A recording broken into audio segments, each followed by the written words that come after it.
Chapter 9 Electrolyte Solutions Section 9.1 Enthalpy, Entropy, and Gibbs energy of solvated ions. Positive ions and negative ions coexist in electrolyte solutions. It is impossible to separate the positive ions from the negative ions in water. Therefore, it is necessary to choose one type of ions solvated in water as the zero reference for the thermodynamic properties such as enthalpy, entropy, and Gibbs energy. For convenience, we choose hydrated H plus in aqueous solution as the zero reference. This is also called hydronium. So we have the standard Gibbs energy of formation of hydronium equals 0 at all temperatures. Now, because dG is equal to negative S dt plus VdP, we have the exact differential of delta G equals negative delta S dt plus delta V times dP for all chemical reactions and physical changes. And we can use this equation for the formation chemical reaction. That means the formation of a compound from pure elements. And then when pressure is held 1 bar, we have this equation. The standard entropy of formation equals negative the first derivative of standard Gibbs energy of formation with respect to temperature under constant pressure condition, and the pressure is just 1 bar. And we can use this equation for the solvated ions as well.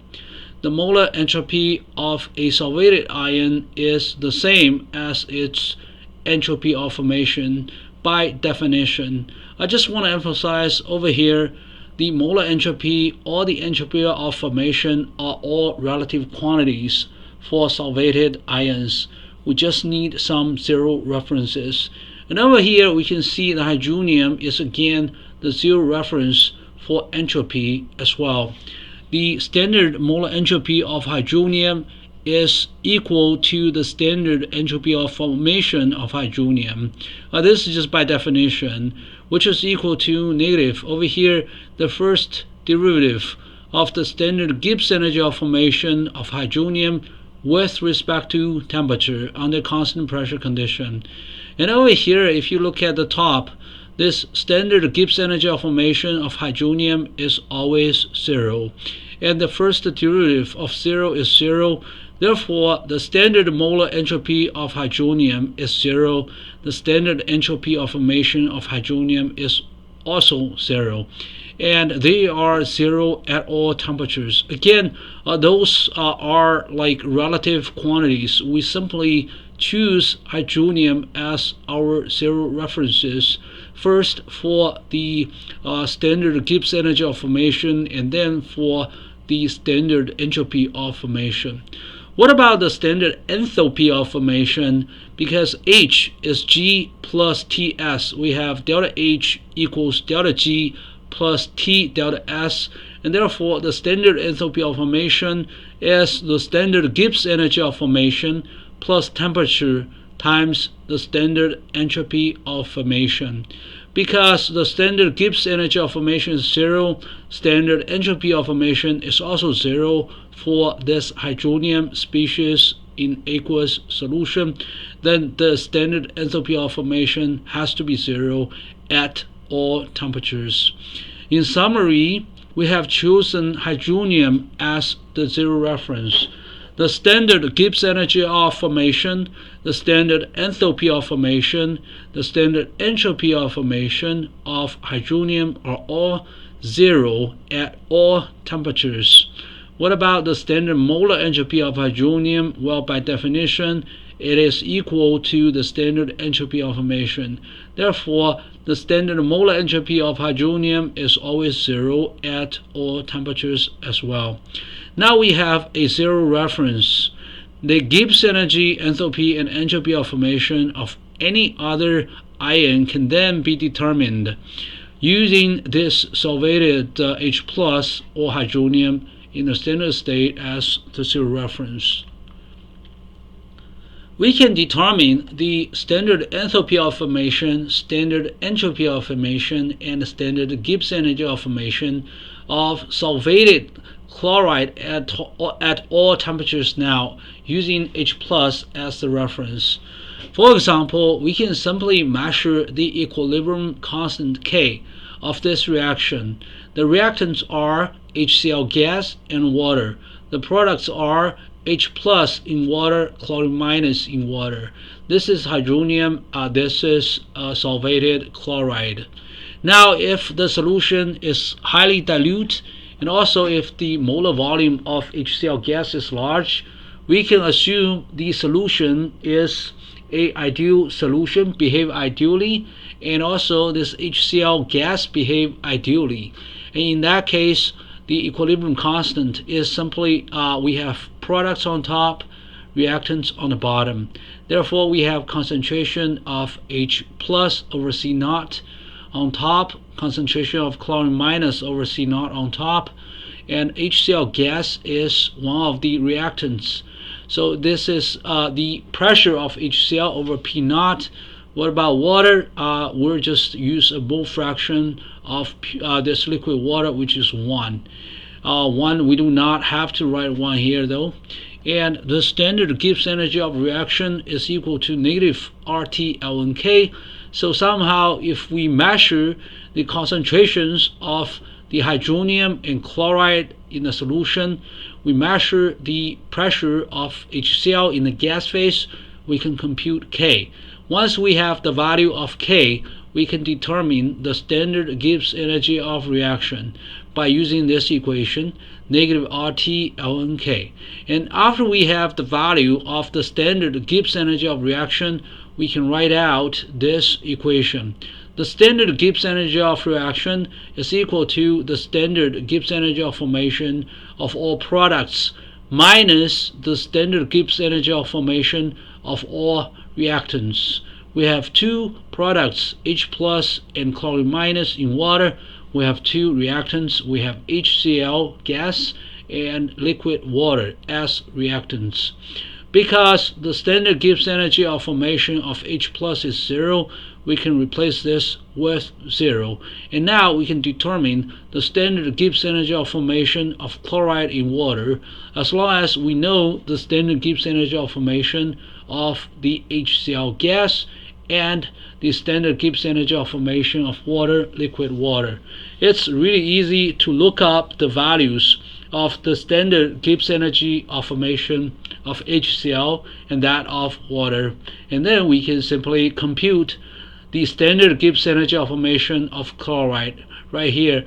It is so this part is equal to the standard Gibbs energy of reaction, what reaction, this reaction, plus the standard Gibbs energy of formation of HCl gas plus the standard Gibbs energy of formation of liquid water. So we determine this, and then we determine this at different temperatures by plotting the standard Gibbs energy of formation of chloride in water at different temperatures under 1 bar external pressure.